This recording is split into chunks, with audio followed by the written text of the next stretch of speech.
Hola, ¿cómo están? Muy buenas tardes y bienvenidos a una nueva sección de entrevistas a través de las pantallas de Antofagasta Televisión para conversar temas de importancia y en particular uno de los tópicos que hoy por hoy ha sido palestra pública en todo nuestro país y por qué no decirlo también en materia internacional, lo que tiene que ver con probidad y transparencia. Para ello nos encontramos con el presidente de esta comisión, Rodrigo Mora. Rodrigo, te quiero agradecer la visita a Antofagasta TV. Gracias, y a conversar de temas tan importantes y que lo conversábamos fuera de cámara.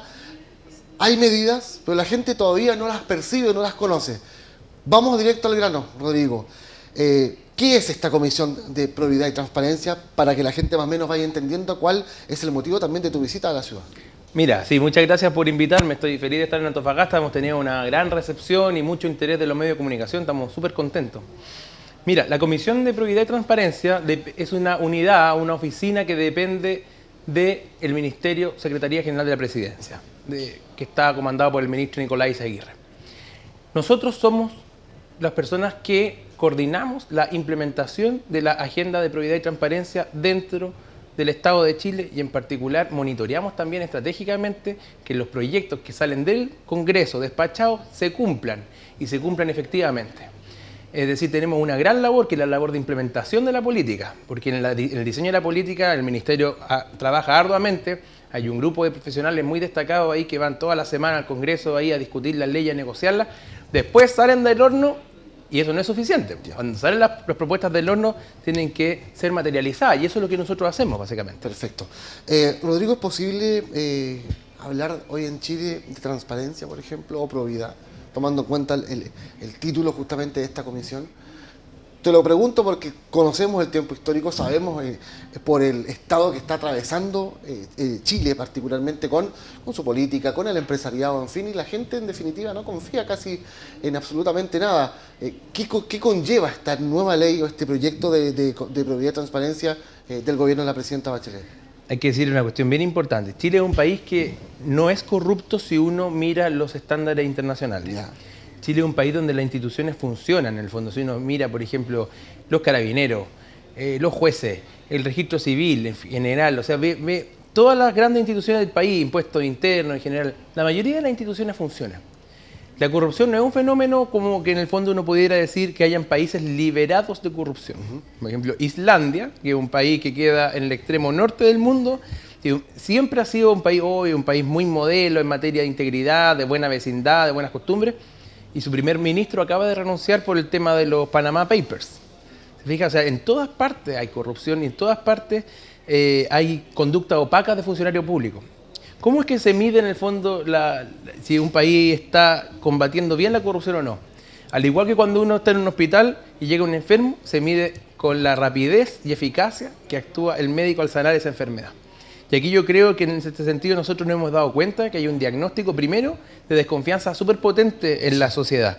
Desconfianza no solamente que ataca al gobierno de la presidenta, sino que también al Estado, a los diputados, senadores, en fin. Sin importar color político. A los fiscales, a la empresa, al fútbol, fíjense el fútbol, al mercado, a la iglesia, a los partidos políticos. O sea, es decir, estamos en un tema como medio sistémico. O sea, es decir, la gente le tiene desconfianza a todos los estamentos de la sociedad y también, según muestran algunas encuestas, también a sus vecinos.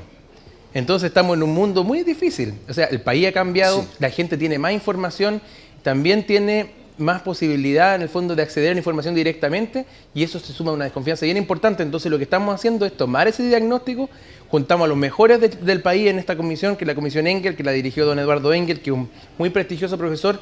Salieron 150 y tantas medidas del más alto nivel y lo que hemos hecho sistemáticamente es mejorar la política, mejorar los negocios y mejorar la administración del Estado. En el fondo, y eso ha sido un gran avance. O sea, lo que le quiero decir, Erwin, de una manera muy sencilla, es que nosotros venimos a Antofagasta como a predicar la buena nueva, como se dice, ¿no es cierto? A tratar a los funcionarios públicos. Claro, a los funcionarios públicos en particular, a hablarle de lo que hemos hecho en materia de política, en materia de negocio y en materia de función pública, y a decirle que ciertas actitudes de aquí en adelante que se habían tolerado, ya en virtud de esta ley no se van a tolerar. Ahora, ¿qué es lo que involucra esta ley de probidad de la función pública particularmente?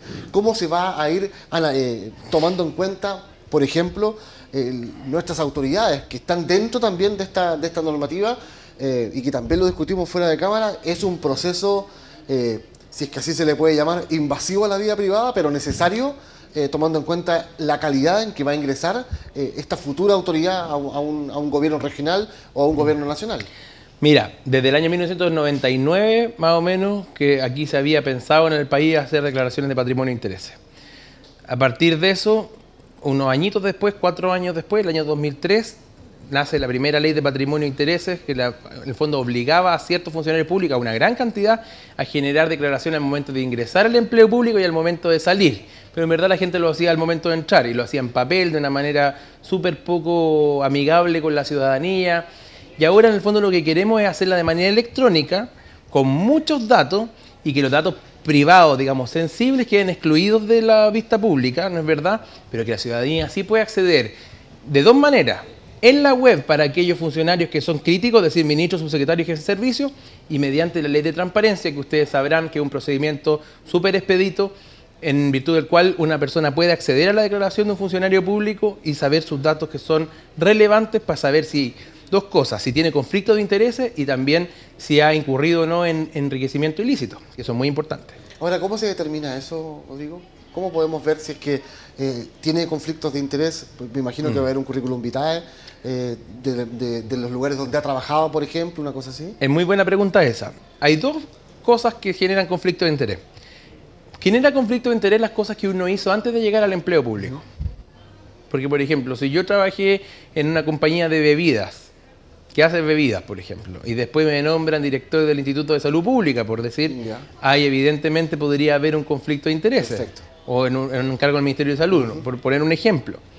Y hay otra parte de los conflictos de intereses que son con las cosas las cuales yo tengo que decidir actualmente, con mis intereses actuales.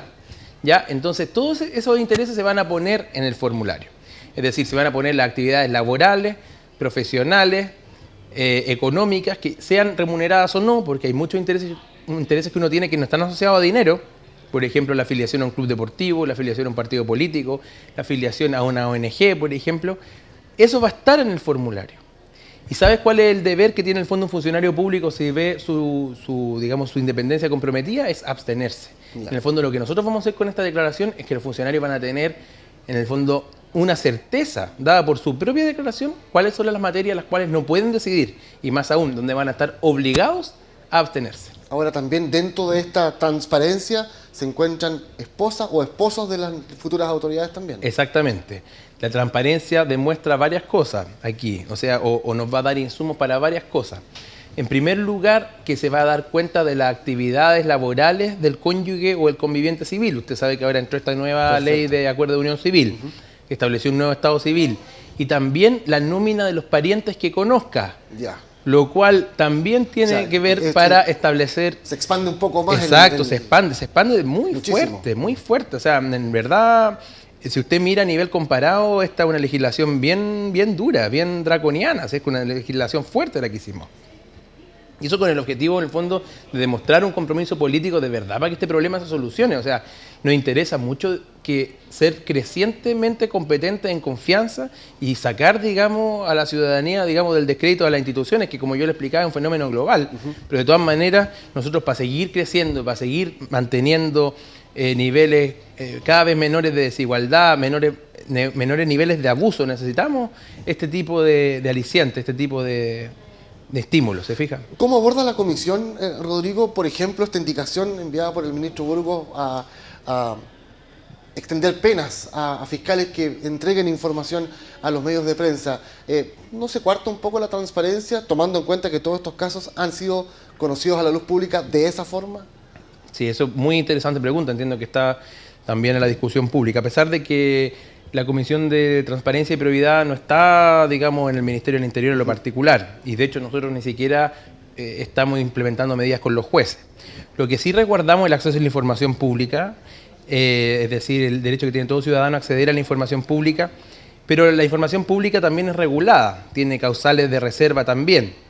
Entonces, en lo que se refiere a las leyes, en lo particular que son procedimientos judiciales, nosotros sí tenemos muy claro, y entiendo que el sentido de la indicación también lo tiene, en el fondo que es cautelar la libertad de los periodistas para recibir y buscar información. Entonces, claro, en ese sentido... Eso se produjo después de un tiempo con los reclamos, porque no estaba puesta... Exacto. Pero es muy bueno, digamos, que la legislación cambie. Ustedes saben que en el fondo las normas también son mutantes, van mutando, ¿no es cierto? Es un proceso dinámico el que se da en el Parlamento y estas discusiones ayudan a enriquecer los proyectos y a veces a configurar situaciones que podrían ser de mayor justicia, ¿no es cierto? Claro, hay variados titulares, por ejemplo, de la prensa nacional que hablan de ya la vulneración de la clase política ante este tipo de hechos. Recordemos que están las redes sociales, está la prensa tanto escrita como radial y televisiva, entonces un bombardeo de información que se le entrega a la ciudadanía, que en definitiva es la que toma las decisiones al final, todo a través de un voto. Claro, efectivamente. Mira, todo lo que tiene que ver con libertad de expresión y acceso al periodismo en verdad está regulado por diversas leyes. Por supuesto. Y en lo particular nosotros, en acceso a información pública, lo que queremos es que la información que está en poder de la administración del Estado, no me estoy preocupando tanto del Ministerio Público, que entiendo que el Ministerio Público fue el que pidió, digamos, la indicación en lo particular. O sea, lo que te quiero decir es que por lo que entiendo que no es una iniciativa del gobierno, en particular esa indicación.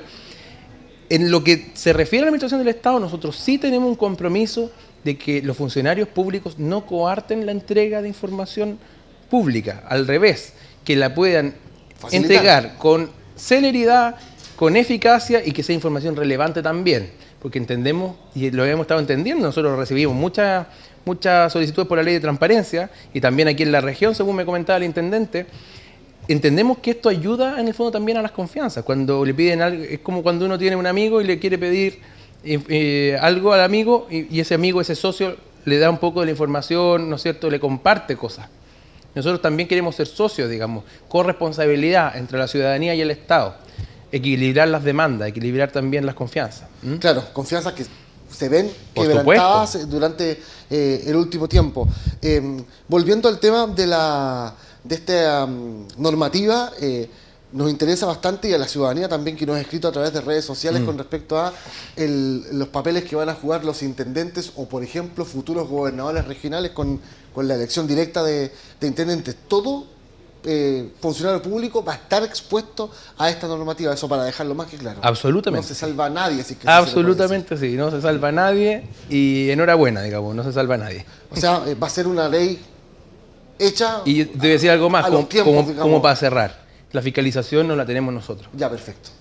Eso, en ninguna parte del mundo, digo, y en un país serio como Chile, tú jamás fiscalizas lo que tú mismo haces. La Contraloría General de la República, organismo al cual todo el mundo le tiene mucha confianza. Eso tener conflictos de interés. Absolutamente. Sí, bueno, sí. De forma directa. Sí, por supuesto. La Contraloría General va a tener el control sobre esas declaraciones, la custodia y procedimientos sancionatorios bastante duros en caso de incumplimiento. Rodrigo, usted como presidente de la Comisión de Probidad y Transparencia, ¿puede catalogar a Chile como un país transparente aún? Yo por supuesto que sí, a pesar de que no lo creamos, porque eso es lo que entiendo, el descrédito es parte de eso también. Pero Chile es un país donde se hacen bien las cosas, donde las cosas en general tienen consecuencias, y si alguien pretende que las cosas no tengan consecuencias, esas cosas se corrigen rápidamente. Entonces digo, en el fondo los procesos de confianza y de construcción de confianza son procesos que son dinámicos. La idea nuestra es que estos valores se instalen, y es por eso que estamos acá, si no, no estaríamos acá, digamos. Nadie va a venir, digamos, en general a decir cosas que en el fondo no cree. Yo creo que eso también es un pecado, ¿no? Digamos que es un pecado, ¿no es cierto? Entonces, creemos en la transparencia y creemos también en la integridad, creemos en la decencia como parte de un sistema donde todo el mundo, desde el funcionario más humilde de una repartición pública hasta la autoridad, practiquen valores comunes. Y eso, en el fondo, va a generar, en fin de cuentas, un país mejor también. Una cultura de la transparencia. Por supuesto que sí. Rodrigo, le quiero agradecer su visita a Antofagasta Televisión. Gracias, y entregar detalles con respecto a una normativa que me imagino es muy esperada por la comunidad y que, como lo hemos ido conociendo, es amplia, es transparente y tiene muchas aristas que se van a tomar en cuenta. Así es. Bueno, a los interesados les digo que visiten la página del Ministerio de Secretaría General de la Presidencia, que es minsecpress.gov.cl. Ahí hay virales, maneras de ver la información de manera didáctica, y la Comisión Defensora tiene también su página, cdc.gov.cl. Esas dos páginas son importantes y hay mucha información, sobre todo para la gente que estudia en la universidad, en fin, y para la ciudadanía también consciente que hay muchos niveles de información para poder divulgar y para poder saber más. Rodrigo, muchas gracias por estar Gracias, Erwin. Muy Gracias amable. a ustedes también por sintonizarnos. Que estén bien.